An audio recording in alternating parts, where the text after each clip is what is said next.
বিসমিল্লাহির রহমানির রহিম। আমি আসলাম পারভেজ। আমি পেশায় ব্যবসায়ী। তো আমি দীর্ঘদিন ধরে ফেসবুকে বসতে বসতে দেখি যে আপনার এই ত্রিফলা রসায়নের ব্যাপারটা আমি একটু দেখি।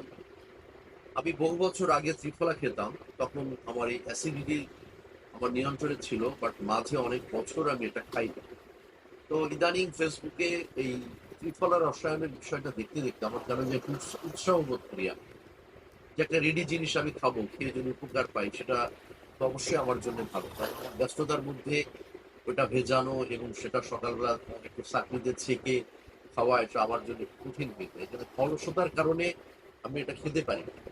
তো যাই হোক, আমি অর্গানের নিরাময়ের ত্রিফলা রসায়নটার অ্যাড দেখি এবং ওনাদের কাছে অর্ডার করার পরে আমি ওটা খাই। খাওয়ার পরে দেখি আমি অনেক ভালো বোধ করছি। তো আলহামদুলিল্লাহ, এখন আমি অনেক ভালো, শুধু ভালো বললে ভুল হবে। আমার প্রেশার আছে, হাই প্রেশার। তো ত্রিফলা রসায়ন খাওয়ার ফলে হয় কি, আমার অ্যাসিডিটিটা নিয়ন্ত্রণে থাকে, যার কারণে প্রেশারে আমার কোনো ঝামেলা করে না। তো আলহামদুলিল্লাহ, আমি এখন অনেক ভালো আছি। আপনাদের যদি প্রয়োজন হয়, আপনারা অর্গানিক নিরাময়ের এই ত্রিফলা রসায়নটা নিয়ে আপনারা খেয়ে দেখতে পারেন। আমি আশা করি ইনশাল্লাহ আপনারা ভালো হবেন। তো আলহামদুলিল্লাহ, আমিও ভালো আছি, আপনারাও ভালো থাকবেন।